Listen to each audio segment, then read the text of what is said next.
Կիրանցի ճաքած պատի տակ կանգնած մուկ գազարագույն գլխարկով Փաշինյանը գործարար աշխատաժողովի մասնակիցներին է պատմել, թե ինչ անվտանգ է կյանքը Կիրանցում։ Նեմեստի պլանը մել, նեմեստի պլանը, պեկա չենամ ստրուկի տակ իշխատը պյավ զեքի տակ, Փաշինյանի պատկերացումների հակառակ կողմում գյուղացիներն են ադրբեջանցի զինվորների ուղիղ նշանառության տակ։ Նրանք անգամ հող մշակել չեն կարողանում ու կտրուկ մերժում են փող-հողի դիմաց Փաշինյանական ծրագիրը։ Ինչ տակ եմ ծրագիրը, մեր փողը ես չուտված տախում եմ, փողով թե ոնց, իմ հողն եմ ուզում, փողից պետք չի։ Ասեք չեմ տալի հարցազրույց, հեռու գնացեք։ Տուն, տեղ, գերեզման ու մի ամբողջ կյանք Արցախում թողած արցախահայերը իրենց պայքարի մասին ստերով ու գրզո մականունով հայտնի պատգամավորին, նաև նրա ընկեր Ալենին հրավիրում են եռաբլուր։ Պետք է պատգամավորների մարերը տեսնան, սա հիշ-փիզ դերդ է։ Ստանձնելով Հայաստանի Հանրապետության Շիրակի մարզի Գյումրի քաղաքի ղեկավարի պաշտոնը երդվում են։ Վարդան Ղուկասյանի երդումով ընդդիմությունը ամրագրել է Փաշինյանի թիմի պարտությունը Հանրապետության երկրորդ քաղաքում, բայց Ղուկասյանը արդեն մտավախություն ունի, թե իր դեմ կրկին մահափորձ է նախապատրաստվում։ Մեր անձի նկատմամբ այդպիսի խոսակցություն մահափորձ։ Քրիստոս հարյավ իմերելոց, շնորհավոր Սուրբ Զատիկ, սիրելի հեռուստադիտողներ, ավագ շաբաթը ավարտվեց ճրագալույցի պատարագով։ Առաքելական եկեղեցու հետևորդները դուրս եկան մեծ պահքից ու արդեն զարդարել են զատկական սեղանները։ Կադրերը, որ ձեր էկրաններին են, Երևանի Սուրբ Գրիգոր Լուսավորիչ եկեղեցուց են։ Հավատացյալները տուն են տարել Քրիստոսի հրաշափառ հարության լույսը խորհրդանշող ճրագները։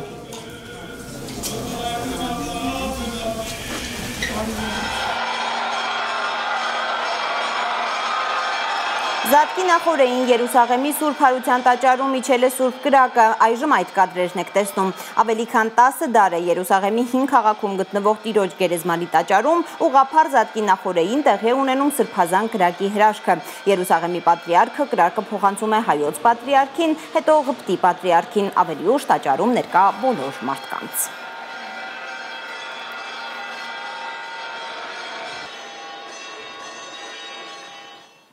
Անվտանգային օրակարգին անցնենք։ Նիկոլ Փաշինյանը մուկ գազարագույն գլխարկով կանգնել է Կիրանցի հայտնի պատի մոտ, որից այն կողմ արդեն Ադրբեջան է։ Չնայած պատը կառուցվել է 9 ամիս առաջ, կադրում հստակ երևում է, որ այն արդեն ճաքել է։ Գործարար աշխատաժողովի մասնակիցների հետ է Կիրանցում շրջել Փաշինյանը։ Հրապարակած 1 րոպե 37 վայրկյան տևողությամբ տեսանյութով հավանաբար նորից ցանկացել է ցույց տալ, թե Կիրանցում ավելի անվտանգ դեռ երբեք չի եղել։ Պաշտոնական տեքստի համաձայն նա դիտարկել է սահմանազատումից հետո իրականացված աշխատանքները և բնակավայրում ստեղծված ենթակառուցվածքները։ Գործարար աշխատաժողովի մասնակիցներից ու Փաշինյանից բացի կադրերում ոչ ոք չի երևում, պարզ գյուղացիների չենք տեսնում։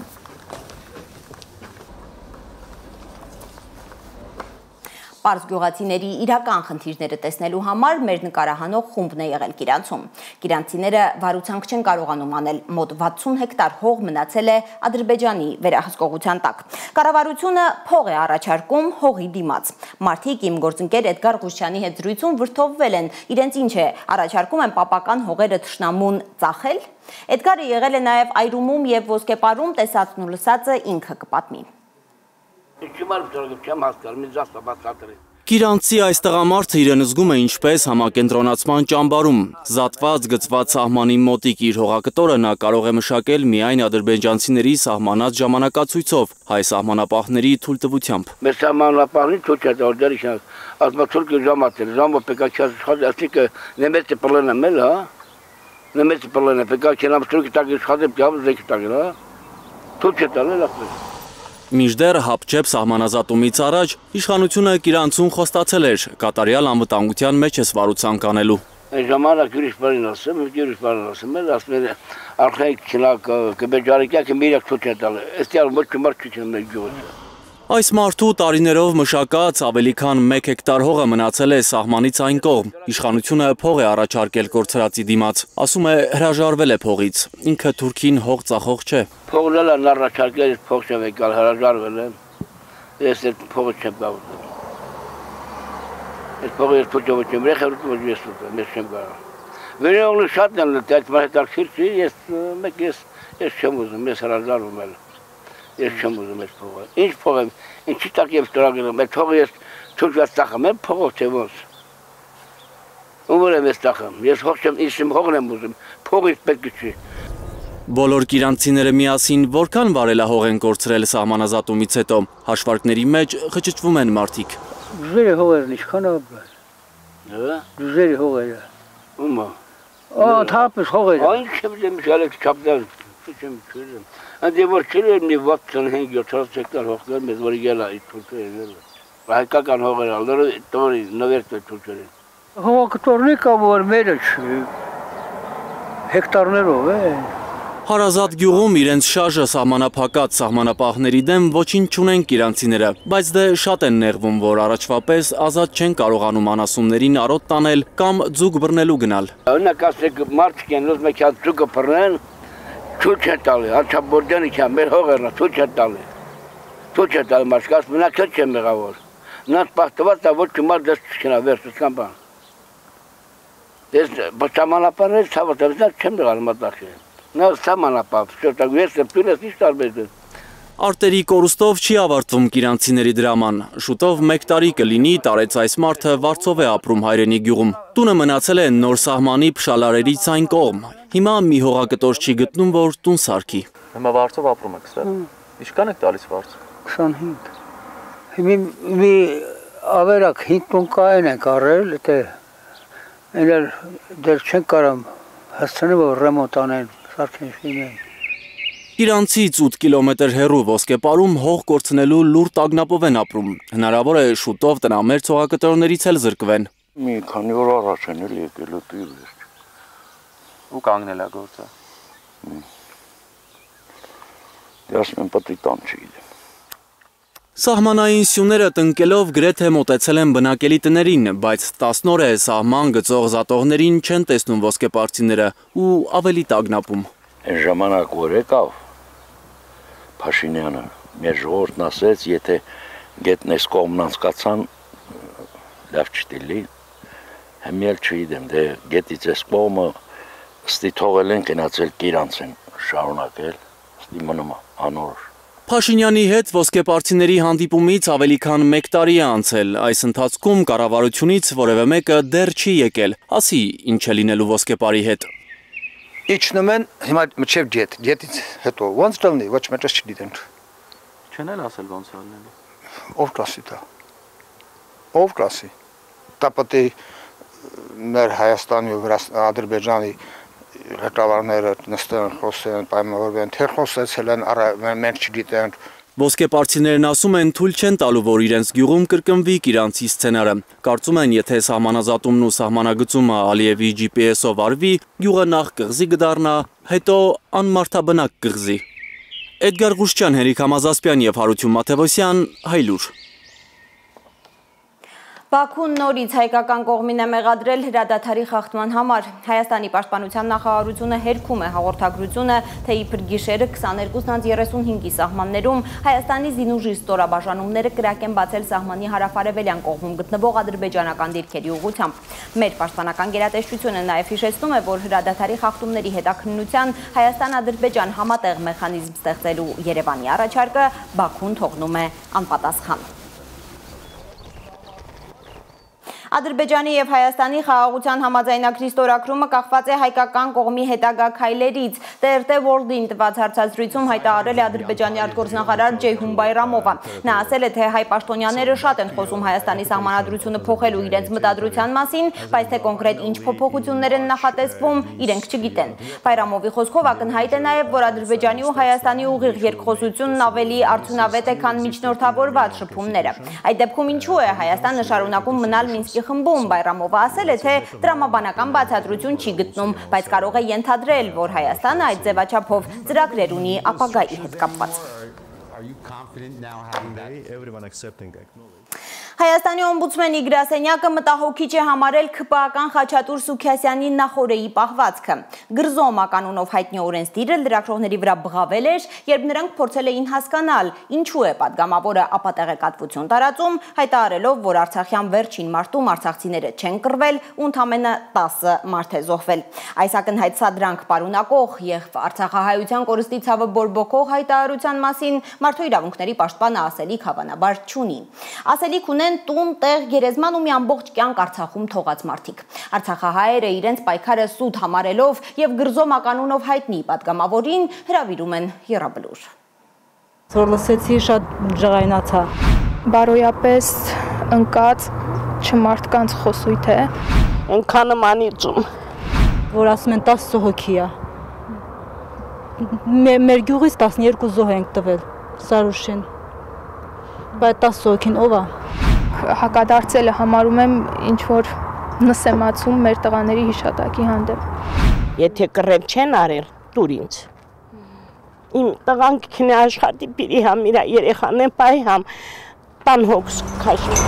Արցախյան վերջին կռվում զոհված արցախցիների մայրերին, այրիներին ու քույրերին ՔՊԱ-ականները չեն թողնում լուր սքալ իրենց անդառնալի կորուստը։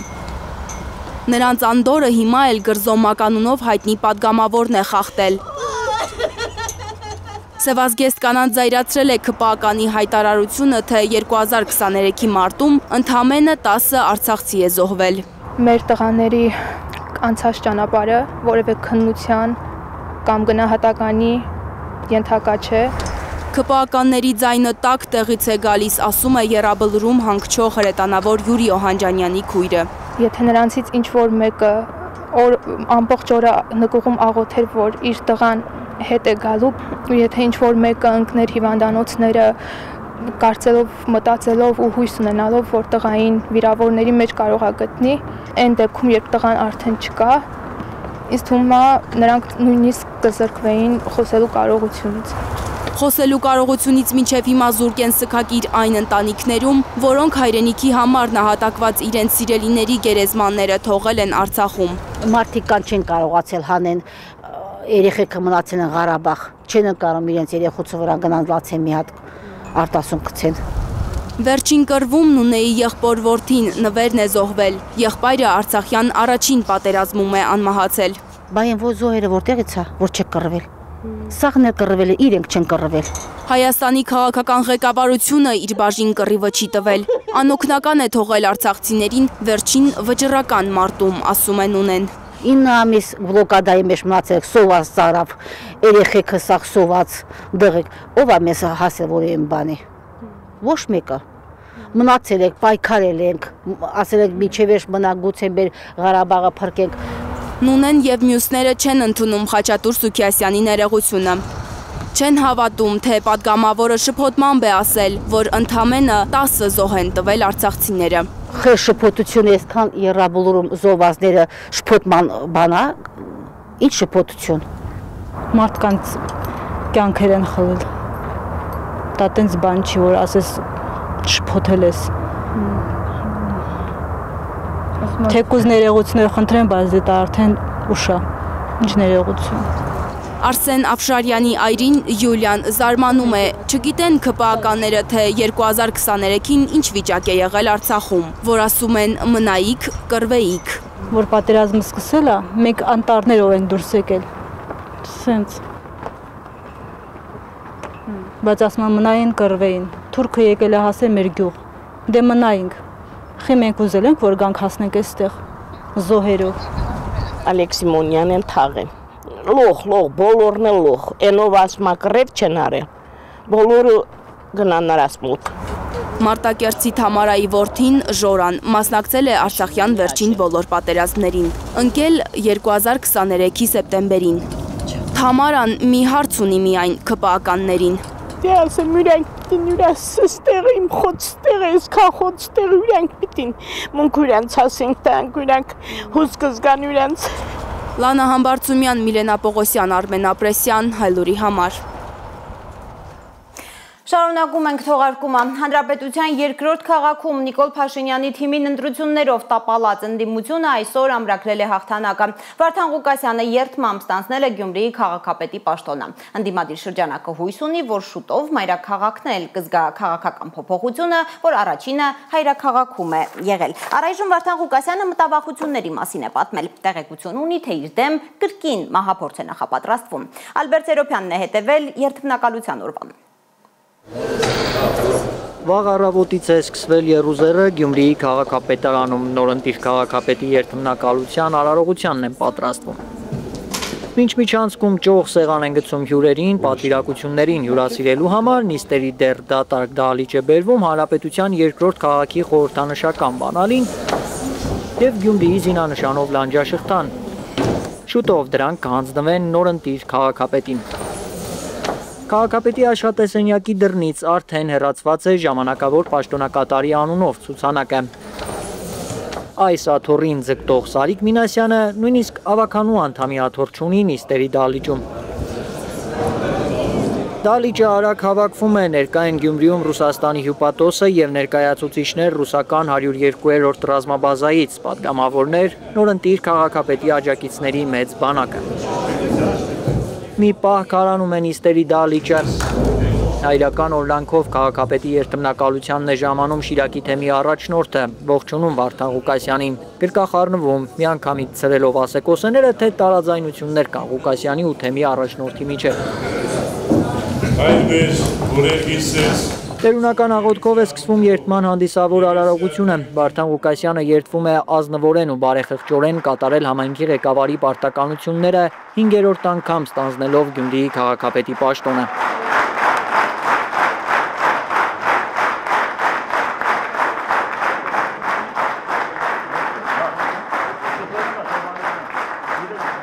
Առաջին շնորհավորանքը Միքայել Սրբազանից է ստանում քաղաքապետը։ Սրբազանը պնդում է 20 տարի չի մասնակցել քաղաքապետերի երդմնակալությանը։ Այսօր եկել է, որովհետև հայրենիքը ծանր վիճակում է և ժամանակը չէ նախապայմաններ դնելու։ Այս պայմաններում հայրենիքի այս վիճակում գտնվելու և մեր քաղաքի առավել ևս հայրենական այս պայմաններում գտնվելու վիճակում բարոյական չեմ համարել թե մի առաջնորդի կողմից որևիցե պայման առաջ քաշելը։ Եվ երբ ինձ եղել է հրավեր պարոն նորընտիր քաղաքապետի կողմից ներկա լինելու երդմնակալության արարողությանը, ոչ մի պայման չեմ քաշել և ասել եմ կգամ։ Պարոն քաղաքապետի ու իր բնավորությունները հակասական են, ասում է Սրբազան հայրը, բայց մի բան միավորում է, երկուսն էլ սիրում են Գյումրին։ Լինելու այնտեղ, որտեղ մեր անհրաժեշտությունը կա։ Միքայել Սրբազանն իր ելույթը եզրափակեց ավականու անդամներին ուղղված հորդորներով, նախ օգնել քաղաքապետին, երկրորդը չխանգարել և վերջինը չգցնել քաղաքապետին։ Առաքելությունը, եթե ընդդիմություն են, խանգարելու մեջ չի։ Ընդդիմություն չեն նրա համար, որպեսզի խանգարեն, ընդդիմությունն են նրա համար, որպեսզի այլընտրանքային մի բան առաջարկեն և այդ առաջարկի գաղափարը ներկայացնեն և նաև պայքարեն այդ գաղափարի իրականացման համար։ Որպես քաղաքապետ իր առաջին ելույթում արածներն ու անելիքները թվարկելուց հետո Ղուկասյանը Հայաստանի քաղաքական ղեկավարության խաղաղության օրակարգի մասին խոսեց։ Ասում է խաղաղություն բոլորն են ուզում, բայց այնպիսի խաղաղություն, որ չոտնահարի արժանապատվությունը։ Բայց այս ձևի խաղաղություն ես երբեք իմ տեսակը չի ուզում։ Եվ ես գիտեմ, որ մենք բոլորս, մեր նախնիները, մեր պապերը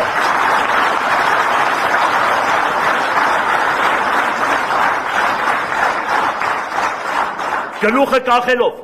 թուրքին վիլայետ դառնալով մենք այդպիսի խաղաղություն երբեք չենք ուզում։ Ես չեմ պատկերացնում, որ հայոց ազգի մեջ 10% կամ 15% նմանատիպ մարդիկ լինեն։ Հետո հնչում է Գյումրիի օրհներգը, քաղաքապետը անձամբ է Արարատի բազմած արծիվ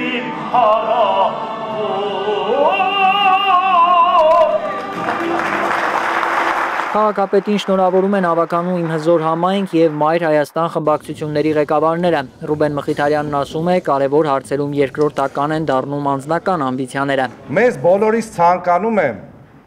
որ մենք մեր քաղաքին կարողանանք վերադարձնել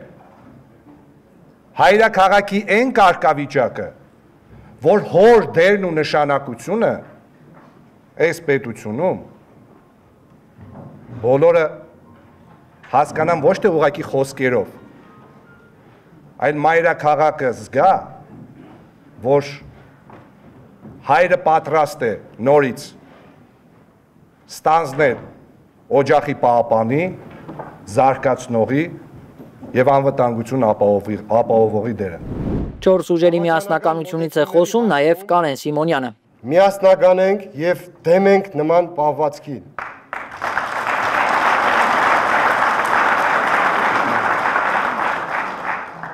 Եվ ամենակարևորը,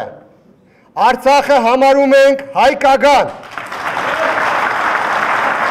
Միասնականությանը կասկածում է ԿՊԱ-ական հավաքանու անդամ Սահիկ Մինասյանը։ Նա հայտարարել էր, թե Գյումրիում կառավարման խնդիրներ են առաջանալու։ Ես այստեղ այդպես խառնվելու, ինչ որ բան անելու ոչ մի բան չունեմ։ Ես կարող եմ աշխատել, գիտեմ ինչ պետք է անեմ, որտեղից պետք է անեմ ու ինչ պետք է անեմ։ Ես իմ խոստումներից տերն եմ։ Եթե որևիցե մեկը, որևիցե մի խմբակցություն, կուսակցություն ոդ է պահում, ինձ դա ես չեմ, դա ժողովուրդն է։ Իսկ ժողովուրդը իրենց համար մեկին կասի դավաճան, մեկին կասի ավանտյուրիա, մեկին կասի ինքը գյումրեցիք այնպես անուն գտնեն, այնպես կասեն, որ հանգիստ եղեք դրա համար։ Դրա համար ես շատ հանգիստ եմ։ Նաև քաղաքապետի դեմ դատական գործերն են հետաքրքրում լրագրողներին։ Ղուկասյանն ասում է, այդ հարցով նույնպես հանգիստ է։ Քաղաքապետը օրական կարող է 150 որոշում կայացնի։ Այդ մասնագետներին թողել են, քաղաքապետին բերել են մեղադրանք են առաջադրել։ Միկայելի ժամանակ հողհատկացում է արել, նորից ինձ են մեղադրում։ Բալասանյան Սամվելի ժամանակ հողհատկացում է արել, ինձ են մեղադրում։ Դուք հասկանում եք, թե ինչքան աբսուրդ է այդ ամեն ինչը։ Ղուկասյանը նաև սկանդալային հայտարարություն է անում։ Քաղաքապետին տեղեկություններ են հասել, որ իր դեմ մահափորձ է նախապատրաստվում։ Մենք ունենք ինֆորմացիա, որ մեր դիմաց պետք է ինչ-որ վատ արարք կատարեն նորից։ Հիմա հող են նախապատրաստում, որ գցեն նորից կրիմինալի վրա։ Հիմա բարձրաձայնում եմ դրանց։ Եթե հանգարց, նորից եմ ասում, մեզ հետ կապված մի հատ նորից ոտնձգություն արվեց, ուրեմն այդ ամբողջ փաստերը քաղաքում չեն մեջ դուպրոչի մասեմ ձեզ, դրսում են, աշխարհի բոլոր նախագահներին, իրավական բոլոր հաստատություններին այդ փաստերը գնալու է, թե սրա հետևը ով կարող է լինի եւ ով կարող է սա անի։ Եվս մեկ անգամ ասում եմ, ինչքան մեզ կապում են կրիմինալի հետ, հող են նախապատրաստվում դիմացի կրակոցների։ Բարձրաձայնում եմ, եվս մեկ անգամ բոլորիդ ասում եմ։ Այո, մեր անձի նկատմամբ այդպիսի խոսակցություն մահափորձ, մեծ հասկացի։ Քաղաքապետի ընտրության օրը Ռուսաստան-Բելարուս միութենական պետության մասին իր հայտարարությունն է մեկնաբանում նաև Ղուկասյանը, ասում է որոշ շրջանակներ դիտավորյալ սխալ են ներկայացնում իր ասածը։ Ինքան տգետ ու անպատկառ, անտասիրակ տագանքներ են, գիտես չեմ ուզում դրանց բառերով ես ասել,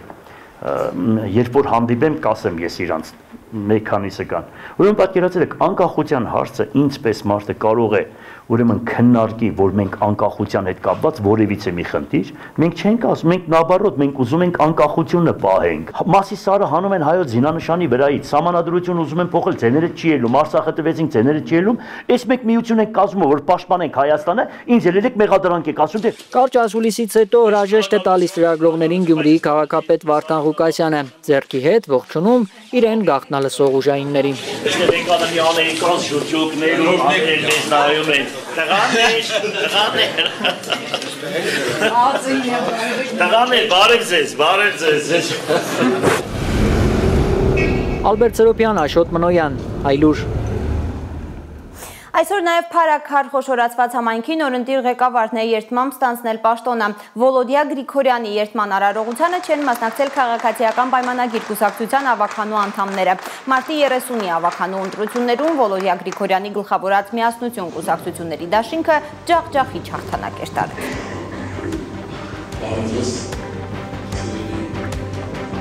Սիրելի հայրենակիցներ, այժմ համառոտ այն մասին, թե ինչ ունենք թողարկման երկրորդ մասում։ Թրոմում Իրանի ու Միացյալ Նահանգների միջուկային բանակցությունների երկրորդ փուլը ավարտվել է, կողմերը փորձել են կենտրոնանալ միջուկային խնդրի ու պատժամիջոցների վերացման վրա։ Թրամփը պատրաստ է անգամ Ղրիմը ճանաչել Ռուսաստանի մաս, միայն թե իր քավորությամբ ավարտվի պատերազմը Ուկրաինայում, բայց եթե մի բան պլանավորվածով չգնա, մենք պարզապես ասելու ենք, դուք հիմարներ եք, դուք սարսափելի մարդիկ եք, ու մենք ուղղակի մի կողմ ենք քաշվելու։ Անվերջ փոքրանում է իրական Հայաստանը, անվերջ մեծանում է պատմականը։ Արևմտյան Հայաստանի քարտեզի հետ արդեն Արցախի քարտեզն է պահանջատիրության հավաքների հրապարակներում։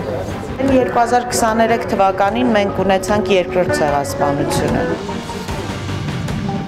Իրական Հայաստանի 29743 քառակուսի կիլոմետրով հայ ժողովրդի պատմական հիշողությունը ջնջելու փաշինյանական փորձերը բախվել են 8.5 կիլոգրամ կշռող հաստափոր ատլասի։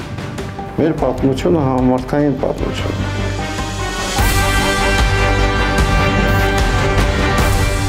Միջազգային օրակարգի թոփ թեմաներից Հռոմում ավարտվել է Իրանի ու Միացյալ Նահանգների միջուկային բանակցությունների երկրորդ փուլը։ Կողմերը պայմանավորվել են միջնորդավորված շփումը շարունակել եկող շաբաթ։ Իրանի արտգործնախարար Աբբաս Արաղչին արդեն հայտարարել է, որ այս անգամ Թեհրանն ու Վաշինգտոնը կարողացել են ավելի մեծ փոխըմբռնման հասնել։ Բանակցային առաջին ռաունդը անցած շաբաթ էր Օմանում։ Այս փուլն էլ է Օմանի միջնորդությամբ եղել։ Այդ երկրի դեսպանատան առանձին սրահներում են նստել Իրանի ու Միացյալ Նահանգների պատվիրակությունները եւ իրար ուղերձներ են փոխանցել Օմանի արտգործնախարարի միջոցով։ Այսօր Ռուսաստանի պաշտպանության նախարարությունը հայտարարել է երկու բնակավայրում Շևչենկոյում եւ Օլեշնյայում վերահսկողություն հաստատելու մասին։ Եթե Օլեշնյայից մոտ 11 կիլոմետր հարավ գտնվող Գորնալ գյուղն էլ վերցնեն ռուսները, Կուրսկի շրջանը ամբողջությամբ նրանցը կլինի։ Գլխավոր շտաբի պետը այսօր Պուտինին զեկուցել է, որ Կուրսկի 99.5%-ը արդեն իրենցն է։ Կատաղի մարտերը կշարունակվեն ապրիլի 21-ին Մոսկվայի ժամանակով կեսգիշերին։ Պուտինը հայտարարել է, որ այսօր երեկոյան 6-ից Զատկի հրադադար է հաստատվում։ Ռուսների առաջխաղացմանը համընթաց լուրեր են տարածվում Վաշինգտոնից, թե Թրամփը պատրաստ է անգամ Ղրիմը ճանաչել Ռուսաստանի մաս, միայն թե իր քավորությամբ ավարտվի պատերազմը Ուկրաինայում։ Մյուս կողմից Վաշինգտոնը մտադիր է դուրս գալ ռուս-ուկրաինական բանակցություններից, եթե առաջընթաց չլինի։ New York Post-ի տեղեկություններով Միացյալ Նահանգները եւ Կիևի դաշնակիցները մտադիր են հաջորդ շաբաթ Լոնդոնում հաստատել Ուկրաինայում կրակի ամբողջական դադարեցման պլանը եւ այն ներկայացնել ռուսական կողմին։ Ուկրաինայի պատերազմը մի քանի օրում կանգնեցնելու խոստումով իշխանության եկած Թրամփը չի կարողանում տեր կանգնել խոստմանը։ Միացյալ Նահանգների վարչակազմը կարծես ուժերից վեր է համարում լուծել 3 տարի 2 ամիս առաջ սկսված ու չավարտված հակամարտությունը։ Վերջին ուժերն է կենտրոնացնում Թրամփի թիմը այս հարցի վրա։ Մենք ուզում ենք, որ դա արագ տեղի ունենա։ Եթե ինչ-որ պատճառով կողմերից մեկը բարդացնի իրավիճակը, մենք պարզապես ասելու ենք, դուք հիմարներ եք, դուք սարսափելի մարդիկ եք, ու մենք ուղղակի մի կողմ ենք քաշվելու։ Բայց մինչև վերջ հույսը չի կտրել Թրամփը։ Կարծում է խելացի դատող ղեկավարներ են նստած Կիևում ու Մոսկվայում ու իր խաղաղության առաջարկը կդիտարկեն որպես արյունահեղությունը կանգնեցնելու շանս։ Մենք ուզում ենք, որ պատերազմը ավարտվի։ Մտածեք այդ մասին ամեն օր։ Կարծում եմ այդ խնդիրը լուծելու համար լավ հնարավորություն կա այնուամենայնիվ։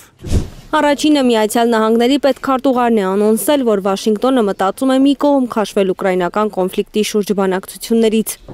Մարկո Ռուբիոն այդ հայտարարությունը երեկ արել է Ֆրանսիայում եվրոպացի գործընկերների ու Զելենսկիի թիմի հետ հանդիպումից հետո։ Սա մեր պատերազմը չէ։ Մենք այլ առաջնահերթություններ ունենք, որոնց վրա պետք է կենտրոնանանք։ Այժմ հասնում ենք մի կետի, երբ պետք է որոշենք, հնարավոր է խաղաղության հասնել, թե ոչ։ Բայց մենք լավատես ենք ու հուսով ենք, որ կարող ենք ավարտին հասցնել այս պատերազմը, այս ծանր պատերազմը։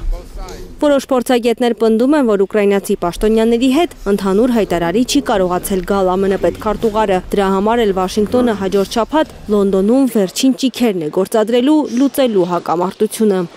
New York Post-ը գրում է, որ Միացյալ Նահանգները ու Զելենսկիի դաշնակիցները կրակի ամբողջական դադարեցման պլանն են քննարկելու Մեծ Բրիտանիայում, որից հետո կողմերը մտադիր են խոսել Ռուսաստանի հետ եւ հայտարարել, որ պետք է դադարեցվեն ռազմական գործողությունները։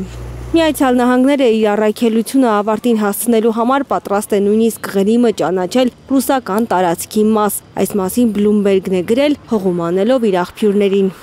Պարբերականը սակայն նշել է, որ Վաշինգտոնը այս հարցի վերաբերյալ դեռևս վերջնական որոշում չի կայացրել։ Հասմիկ Սերոփյան, Հարություն Մաթևոսյան, Հայլուր։ Թուրքիայում դատում են անցած ամիս Ստամբուլում կազմակերպված զանգվածային բողոքի ցույցերի մասնակիցներին։ Մեղադրյալ լիաթոռներին են 189 ուսանողներ, լրագրողներ, որոնք մասնակցել են Ստամբուլի ընդդիմադիր քաղաքապետ Էքրեմ Իմամօղլուի ձերբակալության դեմ ակցիաներին կամ լուսաբանել են դրանք։ Նրանց մի շարք մեղադրանքներ են առաջադրվել, այդ թվում ապօրինի հավաքներին մասնակցելու, ոստիկանության նախազգուշացումներին չենթարկվելու։ Նրանց սպառնում է մինչև 4 տարվա ազատազրկում։ Իրավապաշտպան մի շարք կառույցներ, այդ թվում Human Rights Watch-ը, լրագրողներ առանց սահմաններին կոչ են արել Թուրքիայի իշխանություններին անհապաղ ազատ արձակել բանտարկված լրագրողներին։ Վերադառնանք Հայաստան։ Սահմանադրական դատարանի աղմկոտ որոշման մասին է մեր հաջորդ ռեպորտաժը։ Բարձր դատարանը ապօրինի գույքի բռնագանձման օրենքը հակասահմանադրական չի համարել, բայց իրավունքի մասնագետները նկատում են, նեղացրել է օրենքի կիրառման շրջանակը, ինչը կարող է պատճառ դառնալ արդեն հարուցված բազմաթիվ գործերի փլուզման։ Լիլիթ Սարգսյանն է փորձել հասկանալ։ Սահմանադրական դատարանը 4 տարի քննելուց հետո մի որոշում է կայացրել, որ կարող է կոլապսի ենթարկել ապօրինի ծագմամբ գույքի բռնագանձման ինստիտուտը, ահազանգում են իրավապաշտպանները։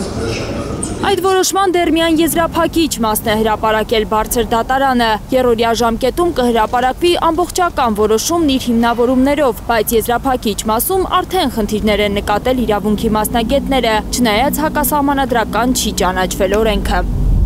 Եզրափակիչ մասի վերլուծությունից հետևյալն է բխում, որ Սահմանադրական դատարանը գտել է, որ օրենքը որպես այդպիսին ամբողջական մեկ հաստատող հակասահմանադրական չի, բայց մի քանի շեշտադրում է արել։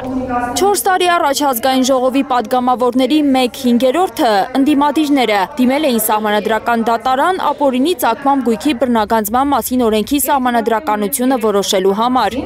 Ըստ 2020 թվականի ապրիլին ընդունված օրենքի, գույքը կամ գույքի բաժինը, որի ձեռքբերումը չի հիմնավորվում օրինական եկամուտներով, անկախ օրենքի ուժի մեջ մտնելուց առաջ կամ հետո ձեռքբերված լինելու հանգամանքից, համարվում է ապօրինի գույք և ենթակա է բռնագանձման, անգամ առանց դատարանի վճռի։ Սահմանադրական դատարանը հստակեցրել է, թե որ գույքը կարող է բռնագանձվել կամ իրավական լեզվով ասած, նեղացրել է օրենքի կիրառման շրջանակը, ինչը կարող է պատճառ դառնալ արդեն հարուցված բազմաթիվ գործերի փլուզման։ Եթե ուսումնասիրությունը ապօրինի գույքի բռնագանձման սկսվել է ենթադրյալ հանցագործության հիմքով, այդ որ հղումը անում 1-4 կետեր, ապա դա կհամապատասխանի սահմանադրությանը այն դեպքում, երբ որ բռնագանձման ենթակա է այն գույքը, որը կապ ունի համապատասխան հանցանքի հետ։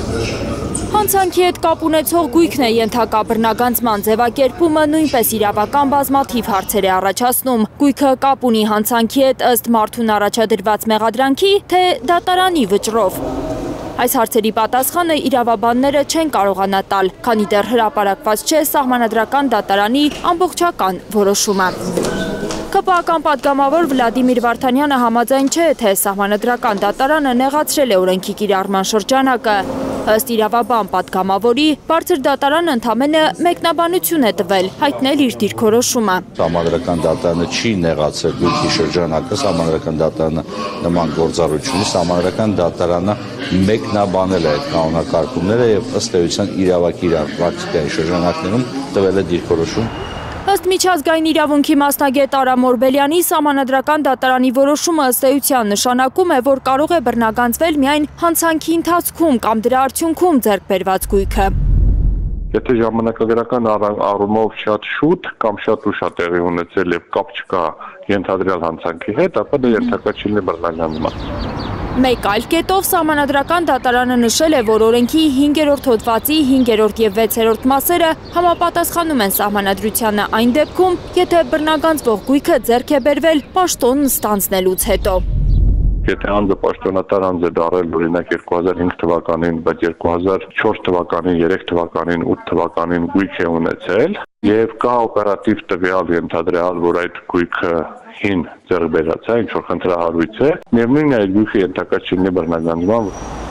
Ըստ գործող օրենքի գույքը այսպես թե այնպես պետք է վերադարձվի սեփականատիրոջը, եթե պարզվում է, որ այն ապօրինի ծագում ունի, այսինքն մարդը չի կարողանում ապացուցել, որ օրինական միջոցներով է ձեռք բերել այն։ Գույքը ի սկզբանե պետք է ապօրինի ծագում ենթադրի։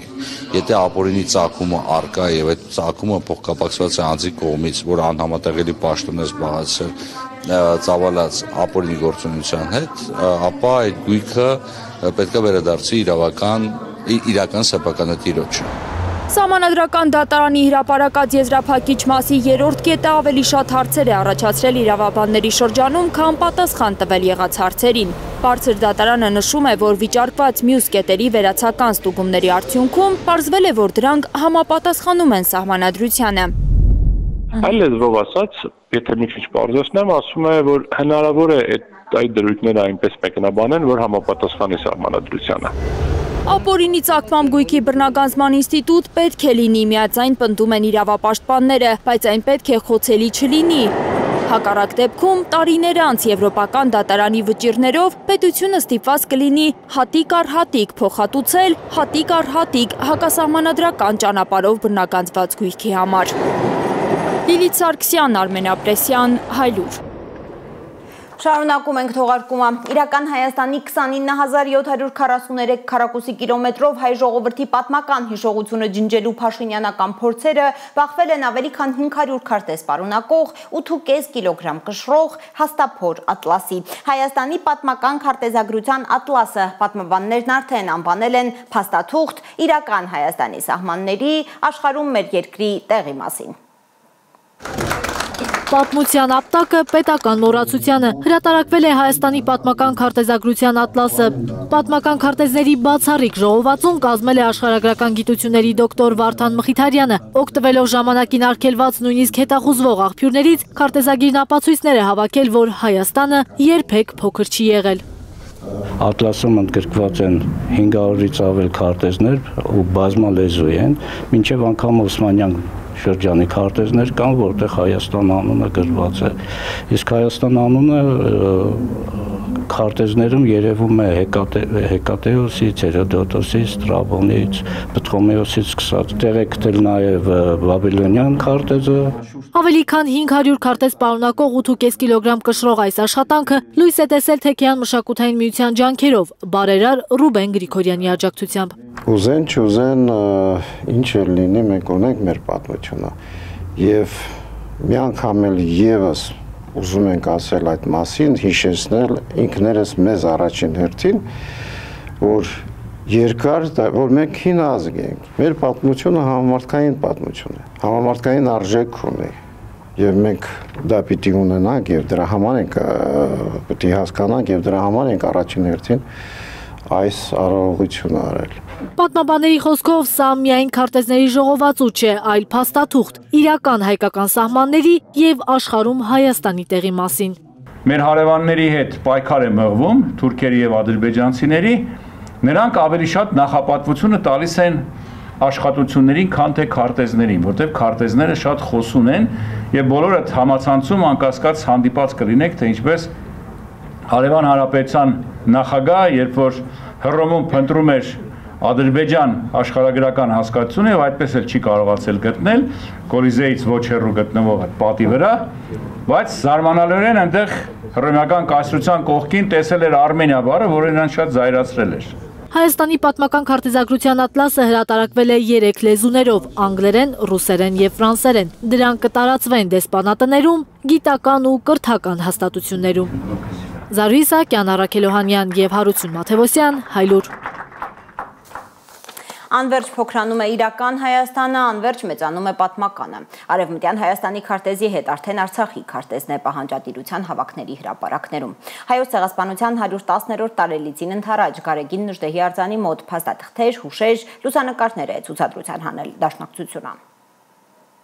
Սա Արևմտյան Հայաստանի քարտեզն է։ Այստեղ մարդիկ գալիս են գնդասեղով նշում են այն վայրերը, որտեղից եկել են իրենց պապերը։ Իմ պապերը Բայազեդ նահանգի Արծապ գյուղից են։ Հայոց ցեղասպանության 110-րդ տարելիցին ընթരാճ Երևանում Գարեգին Նժդեհի արձանի մոտ են եկել մարդիկ, որ գնդասեղով վերագտնեն իրենց պատմությունը։ Ցուցադրության նախաձեռնությունը Հոիդա Ռուբեն կոմիտեինն է, բաց տարածքում ներկայացված են ցեղասպանության փաստաթղթեր, հուշեր, լուսանկարներ։ Ամենախոսունը սակայն այս մարդիկ են։ Կապը եղել է Շատախում, շատ հարուստ մարդ, գորգագործ, Գրիգոր Ավիկյան։ Եղեռնի ժամանակ եկել են, հասել են հան, պապի պապս, տատս, 3 երեխաները, եկել են, հասել են սաման, բանը լսել, որ հեսա թուրքերը գալիս են, պապս թողնում է երեխեքին ու կնոջը, ինքը գնում է թուրքերի դեմ ու գնացել, ոչ մի տեղեկություն չկա։ Արևմտյան Հայաստանի քարտեզի կողքին արդեն Արցախի քարտեզն էլ կա։ Կարոտած մարդիկ հայաթափված Արցախի քարտեզի վրա գնդասեղով նշում են հարազատ վայրերը։ 2023 թվականին մենք ունեցանք երկրորդ ցեղասպանությունը։ Նույնիսկ դրա մասին այսօր փորձում են չխոսել, փորձում են ամեն ինչ անել, որ բթացնեն մարդկանց մեջ դա մեր իշխանությունների, մեր կառավարության հակահայ քարոզն է։ Դաշնակցական Կարին Հովսեփյանի խոսքով 110 տարի անց մենք դեռ պահանջներ ունենք, քարտեզի վրա դեռ փնտրում ենք կորած տները։ Միայն անցյալը ճանաչելով, հիշելով է, որ նախ չի կրկնվում եւ երկրորդ այդ համատեքստում է, որ կարող ենք առաջ գնալ, այլապես այդ վերքը միշտ մնում է եւ կարող է շատ հեշտորեն իդ, այսպես ասած, փորփոքվել կամ բացվել նորից։ Այս երկու կարդեսները գողքի դրել ենք, առաջինը Արևմտյան Հայաստանի 1915 եւ 23-ի միջև հայապնակ վայրերը, պատմական Հայաստանի այն վայրերը, որտեղ ցեղասպանություն տեսած ապրած են, բայց ինչպես ասեցի, զուգահեռ չի կարելի չանել ներկայի հետ, եւ մենք դրել ենք Հայաստանի եւ Արցախի քարտեզը։ Ցեղասպանությունը մոռանալը դավաճանություն է, ասում են մարդիկ, դավաճանություն նախնիների, կորցրած հողերի, մորթված սերունդների հանդեպ։ Համար սխալ է, որ մարդ կարող է մոռանալ ինչ եղել է իր ազգի հետ, այնց բան, որ չես կարող մոռանալ, էլի։ Եթե մարդ մոռանում է իր պատմությունը կրկնվում է, պահանջատերի դերը պիտի լինի։ Եվ այն դավաճան իշխանությունը, որ այ հիմա կա, վերջին իրենք չեն լինելու։ Ժամանակը կգան այն մարդիկ, որոնք ի վիճակի են, բոլոր հարցերը լուծեն։ Զարուհի Սահակյան, Առաքել Օհանյան եւ Արմեն Ապրեսյան, Հայլուր։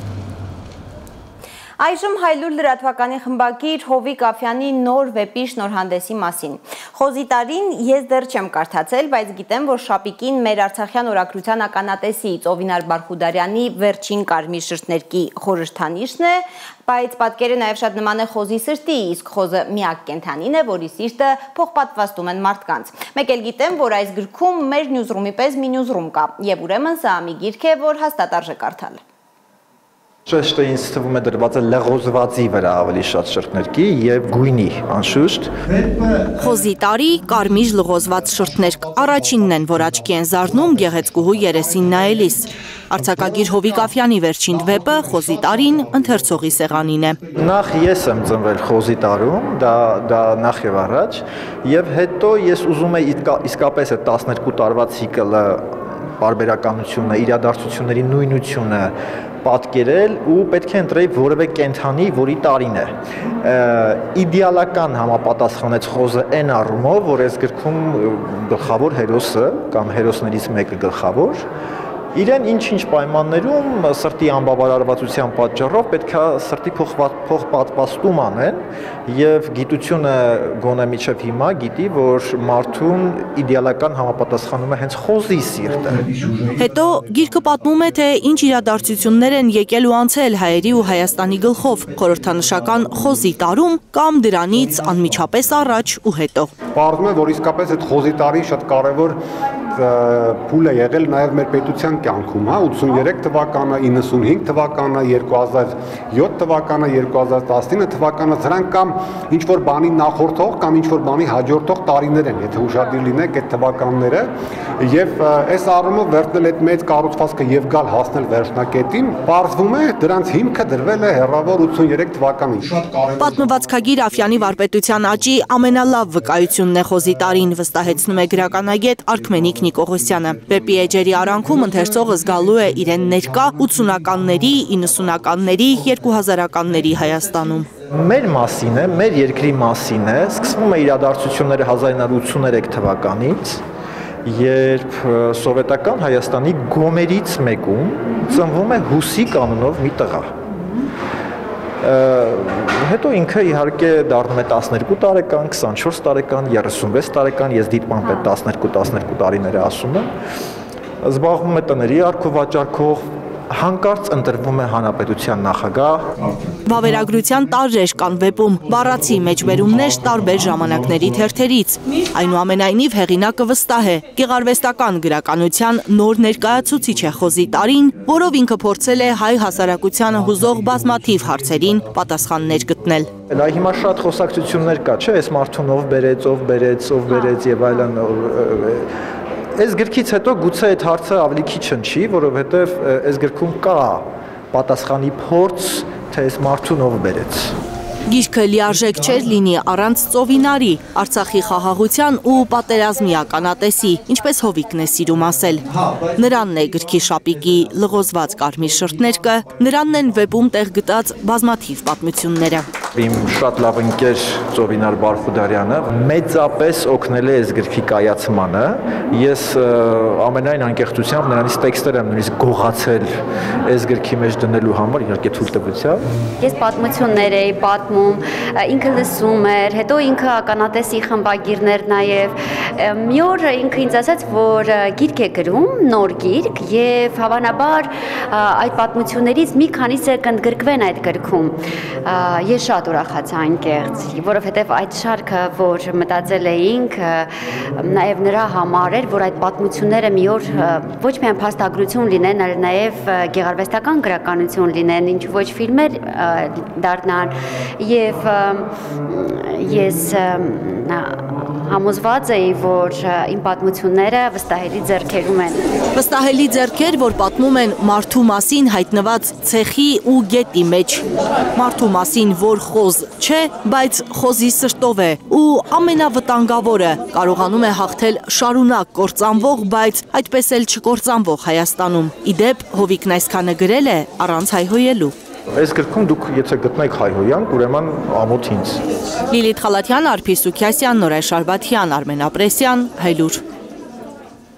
Վերադառնանք օրվա խորհրդին։ Քրիստոսի հրաշափառ հարության լույսը խորհրդանշող ճրագները տուն տանելուց հետո հավատացյալները զատկական ընթրիք են անում։ Ինչ պետք է լինի սեղաններին եւ ինչը կապ չունի տոնի հետ, կիմանաք, երբ ռեպորտաժը դիտեք։ Հայ առաքելական եկեղեցին 5 տաղավար տոներից այս մեկը նշում է գարնանային գիշերահավասարին հաջորդող լիալուսնի առաջին կիրակի օրը, սովորաբար մարտի 21-ից մինչև ապրիլի 24-ը։ Քրիստոս առաջի մարդն է, բացի Աստված լինելուց, ով հարություն առավ։ Հարություն առնելով մեզ խոստացավ նույնպես հարություն պարգևել, որից հետո այլևս մահ չի լինելու։ Եվ որից հետո արդեն ոչ միայն հոգով, այլ նաև մարմնով ընտրյալները մուտք գործեն վերին Երուսաղեմ հավիտենապես վայելելու Աստծո ներկայությունը, քաղցությունն ու բարիքները իր ներկայությամբ հանդերձ։ Վարկած կա, որ Զատիկի նախաքրիստոնեական տարբերակը կապված էր Անահիտի, հին հայերի պտղաբերության, ծննդաբերության եւ ռազմի աստվածուհու հետ։ Գրաբարում կա Զհատիկ բառ, որը նույն հատիկն է եւ խորհրդանշում է հողում ցանվող սերմը, որպես պտղաբերություն։ Քրիստոս հարյավ իմերելոց պատասխանում են օրհնյալ է հարությունը Քրիստոսի եւ վերստին պատասխանում են ձեզ եւ մեզ մեծ ավետիս։ Դա ուրախություն է բոլորիս համար։ Բոլորիս հայտնի բարձր ձվածև փքաբլիթը հայկական ծագում չունի։ Հայերը Զատկին գաթա են թխել, որի պատրաստման համար փխրեցուցիչ վանիլ կամ մշկնկույզ չեն օգտագործել։ Պարզաբանում է Տերսգոնը։ Ընդունված է պատրաստել ձուկ, փլավ, ջերմակ բրինձով, որին խառնվում են իհարկե քաղցրավենիք, չամիչ լինի եւ այլ ջրեր։ Նաև այլ ժողովրդական սովորության համաձայն տարբեր տեսակի խոտ, ինչպես նաև գլխավոր այսպես ուտեստներից է զատկական հավկիթը, որը ներկվում է կարմիր գույնով։ Զատկի տոնական սեղանը դարեր շարունակ մնացել է անփոփոխ։ Տոնին հավատացյալները ձվերը ներկում են կարմիր, խաչված Հիսուսի կենդանարար արյան խորհրդանշով։ Տերզգոնը զգուշացնում է, գույնզգույն ներկված հավկիթները աղավաղում են տոնի խորհուրդը։ Ես կուզենայի նշել այդ կարմիր գույնը, որովհետև մենք հաճախ տեսնում ենք, որ տարբեր գույներով են ներկում, նկարներով են այսպես պատրաստում, դա ճիշտ մոտեցում չէ։ Այստեղ խորհուրդը Քրիստոսի թափած արյունն է եւ հավկիթ կոտրելը ըստ էության հարության խորհուրդ ունի։ Հատկապես եթե սրբա պատկերներով ենք երբեմն տեսնում հավկիթը պատրաստած, սրբա պատկերը կոտրվում է, իհարկե տրամաբանությունը առողջ հուշում է, որ դա ճիշտ չէ։ Զատկի տոնի հաջորդ օրը երկուշաբթին մեռելոց է։ Աշխատանքային օրը կարող է ոչ աշխատանքային համարվել կամ տեղափոխվել այլ օր, սակայն այդպիսի որոշում կառավարությունը չի ընդունել։ Այսպիսով ապրիլի 21-ը կլինի աշխատանքային։ Ազդում են արդյոք կառավարության նման որոշումները առաքելական եկեղեցու ծիսակատարությունների վրա։ Եթե անդրադառնանք արտասահմանում քրիստոնեական համայնքների կյանքին, շատ երկրներում կտեսնենք ոչ միայն մեռելոցի օրերը հանգստյան օր հայտարարված, այլ նաև ամբողջ օրինակի համար ավագ շաբաթը, որը շատ երկրներում հանգստյան օր է դիտվում եւ մարդկանց տրված հնարավորություն հոգեվոր այդ ընթացքի մեջ մտնել, վերապրել։ Ինչպես Հայաստանում, այնպես էլ մի շարք երկրներում, Ֆրանսիայում, Գերմանիայում, Նորվեգիայում եւ Սիրիայում նշում են զատիկը։ Օրինակ, Շվեյցարիայում տները զարդարում են արմավենիների ճյուղերով եւ վառ ու գույնզգույն փետուրներով։ Ֆինլանդիայում զատիկի օրը մարդիկ միմյանց հարվածում են սոճու ճյուղերով։ Նրանք հավատում են, որ դա երջանկություն կբերի մարդկանց։ Մարիամ Ամիրջանյան, Հարություն Մաթևոսյան, Հայլուրի համար։ Դուք դիտում եք Հայլուրը, շնորհակալություն ուշադրության համար։ Բարի զատիկ։